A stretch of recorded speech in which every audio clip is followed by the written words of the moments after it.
अस्सलाम वालेकुम everyone, Mirza academy में आपको खुशामदीद। हम लोग एमडी कैट 2013 का पास पेपर कर रहे थे और इस वीडियो में हम इसका फिजिक्स का पोर्शन डिस्कस करेंगे। So the first MCQ is the wavelength of a wave depends on the speed v of the wave and its frequency F.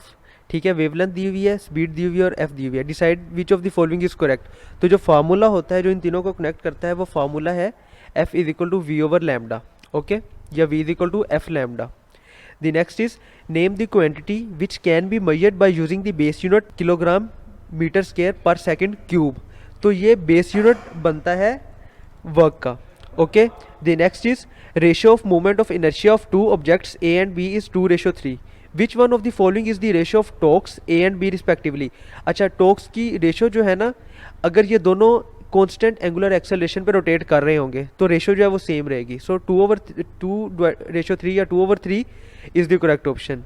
The next is due to some mechanical fault, a lift falls freely from top of a multi-story building. Which of the following is the apparent weight of a man inside the lift if the mass of the man is 80 kg while value of g is 10 meter per second square। अच्छा, अब mess उसका जितना मर्जी हो, लेकिन जब एक lift fall कर रही होगी तो उसके अंदर जितनी भी चीज़ें होंगी उन सब का एपरेंट वेट 0 हो जाएगा। ठीक है, अगर इसका 80 किलोग्राम की जाए 800 किलोग्राम भी होता, मैस जितना मर्जी हो, लेकिन जैसी लिफ्ट जो है वो फ्रीली फॉल करेगी वेट 0 हो जाएगा, okay.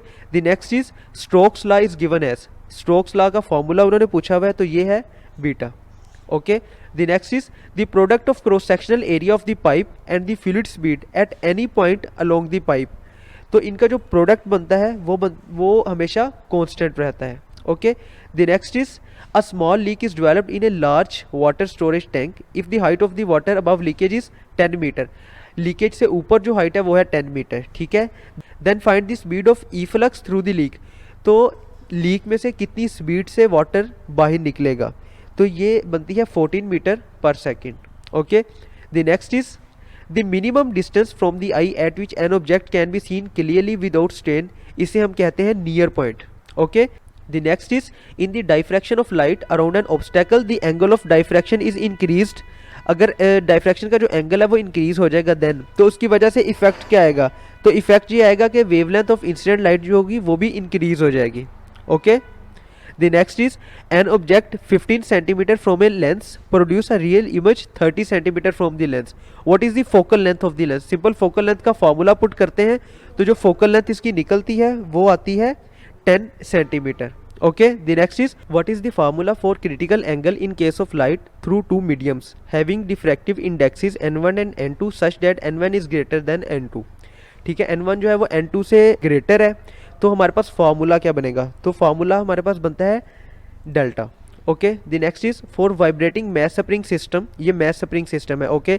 The expression of kinetic energy at any displacement x is given by. किसी भी डिस्प्लेसमेंट पे काइनेटिक एनर्जी का फॉर्मूला क्या बनेगा, तो इसका फॉर्मूला बनता है डेल्टा, ओके।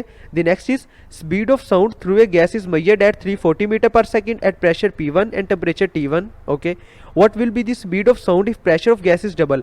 अब गैस के प्रेशर को डबल कर दिया है but temperature is kept constant, लेकिन टेम्परेचर वही है। तो प्रेशर को जब डबल करेंगे तो उसका मतलब उसका वॉल्यूम कम हो गया, पार्टिकल्स आपस में करीब आ गए, तो उसकी स्पीड थोड़ी सी इंक्रीज हो जाएगी। तो 340 से थोड़ा सा ज्यादा 342 मीटर पर सेकेंड है। सिंपल इसी तरह इसको कैलकुलेट कर लें, ठीक है, ये ज्यादा ईजी हो जाएगा, आपका टाइम बचेगा। The next is the stress strain graph deduced the following limit successfully. ये कौन स्ट्रेस स्ट्रेन ग्राफ से हम क्या चीज़ें फाइंड आउट कर सकते हैं, तो इससे हम प्रोपोर्शनल लिमिट, इलास्टिक लिमिट और यील्ड लिमिट, ये तीनों चीज़ें फाइंड आउट कर सकते हैं, okay. Next is variation of amplitude with respect to time for an oscillation object is shown in fig. ठीक है, पिक्चर में आपको दिखाया हुआ है, आइडेंटिफाई दी ऑसिलेशन, इसमें से ऑसिलेशन आपने फाइंड आउट करनी है, तो ये अनडैम्ड है, ठीक है। देखो उसका एम्पलीट्यूड जो है वो कम नहीं हो रहा, वो उतना ही है। A 4 meter long wire is subjected to stretching force and its length increased by 40 centimetre. ठीक है, 4 मीटर की वायर थी और इंक्रीज कितना है 40 सेंटीमीटर का, ठीक है। ये ना उसको 40 मीटर आप कंसीडर कर लें। The percent elongation which the wire undergoes इस, परसेंटेज इलोंगेशन कितनी आई है इसमें, तो इसमें जो परसेंटेज इलोंगेशन आई है वो है 10%। What is the value of universal gas constant. Universal gas constant की जो वैल्यू है वो है 8.314 जूल पर मोल पर kelvin, okay. The next is a gas sample contain 3 molecules each having speed 1 meter per second, 2 meter per second and 3 meter per second. Okay, what is the mean square speed? इनकी mean square speed कितनी होगी? So 1 का scale लेंगे 1 बनेगा, 2 का scale लेंगे 4 बनेगा, 3 का स्केल लेंगे 9 बनेगा. 1 + 4 + 9 ये बन गया 14 और टोटल क्वांटिटीज कितनी है? 3 है, तो 14 divided by 3. So alpha is the correct option. The next is what is the factor upon which change in internal energy of an ideal gas depends. जो change internal energy में change है वो depend सिर्फ temperature पे करता है, ठीक है, वो volume पे depend नहीं करता, ठीक है. जब आप उसे बाहर से कोई एनर्जी देंगे तो उसकी internal energy में change होगा ना. The next is what will be the mathematical form of first law of thermodynamics for a system whose variation of volume by pressure is shown. उन्होंने आपको एक बताया हुआ है, तो इसके मुताबिक जो फार्मूला बनेगा वो बनेगा Q = W. The next is for a heat engine A ratio of Q1 to Q2 is 2/3, Q1 है 2 और Q2 है 3. While that of heat engine B ratio of Q2 to Q1 is 1/3, Q2 है 1 और Q1 है 3. What is the value? इसकी value हमने find out करनी है, तो इसकी वैल्यू जो बनेगी वो बनेगी 1/2.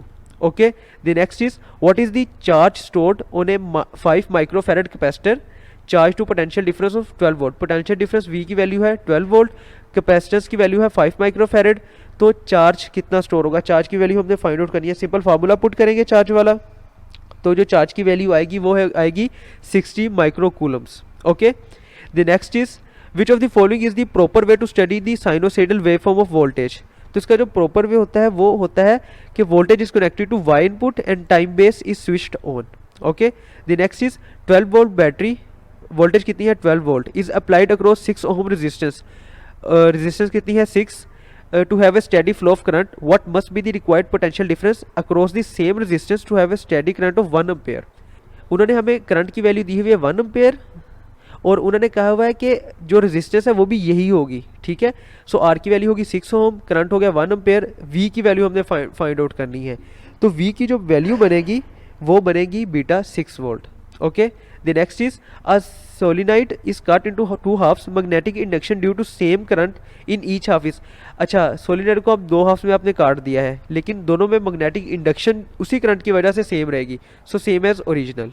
Okay, the next is a long straight current carrying conductor has current directed from bottom to top when held vertically. Okay, what will be the direction of magnetic field lines when observe from below the conductor. तो जब नीचे से हम उसे देंगे तो magnetic field की जो डायरेक्शन बनेगी वो बनेगी clockwise. The next is what is the output Boolean expression of logic diagram shown in fig. तो इसका जो एक्सप्रेशन आउटपुट एक्सप्रेशन आएगा x की वैल्यू से, सपोज जो x की वैल्यू इसमें आएगी वो आएगी delta AB + AB. Okay, the next is 3 resistors each having value R are connected as shown in the figure. What is the equivalence resistance between X and Y? इनकी total resistance find out करनी है. अब इन्होंने ऐसे लगाए हुए, लगता है पैरेलल में लगे हुए हैं, लेकिन नहीं, ये सीरीज में लगे हुए हैं, ठीक है, एक ही वायर से सारे कनेक्टेड है. तो इनकी रेजिस्टेंस क्या होगी? Equivalent resistance. सिंपल इन तीनों को प्लस कर देंगे, R + R + R is equal to 3R. 3R is the correct option. The next is the diagram shown in wire current carrying a current I placed between the poles of magnet. In which direction does the force act on the wire? तो simple हम इस पे formula अपना apply करेंगे. North से south ये जो है ये डायरेक्शन होगी इसकी मैग्नेटिक फील्ड की, करंट की डायरेक्शन ऊपर को है, तो जो फोर्स की डायरेक्शन होगी वो होगी downwards. Okay, into the page. The next is X-rays from a given X-ray tube operating under specified condition have a minimum wavelength. The value of this minimum wavelength could be reduced by. ये कैसे reduce हो सकती है? जब हम उसको potential difference को increase करेंगे. Okay. The next is helium neon laser are used for the. ये जब हम tunnels बना रहे होते हैं तो उसकी construction को survey करने के लिए हम helium neon laser use करते हैं. Okay. The next is what is the type of characteristic X-ray photon whose energy is given by relation HF is equal to EM minus EK. तो ये जो एक्सरे फोटोन होता है, photon की type होती है, ये होता है Charlie. Okay, the next is kinetic energy of electrons by applying potential difference V1 across the X-ray tube is KE1 while V2 potential difference produce kinetic energy equal to KE2. What will be the value of KE1 ratio KE2 if ratio of potential difference V1 ratio V2 is equal to 2:3. Okay, V की value जो है, V1 की value जो है वो है 2, V2 की value है 3. तो वैल्यू हमने KE1 प्लस रेशो KE2 की फाइंड आउट करनी है. तो इसकी जो वैल्यू बनेगी वो बनेगी 2:3. Okay, the next is what will be the relation for the speed of electron accelerated towards the target in the X-ray tube by applying potential difference V take mass of electron m and charge on electron is e. सो हमने simple उसका formula find out करना है, तो formula बनेगा v is equal to √2 ve divided by m. Okay, the next is for what CAT stand in X-ray technology. तो CAT का मतलब होता है computerised axial tomography. Okay, the next is during the production of laser when the excited state E2 contain more number of atoms than the ground state E1, the state is known as. उस state को हम क्या कहते हैं? उस state को हम कहते हैं पॉपुलेशन इन्वर्जन.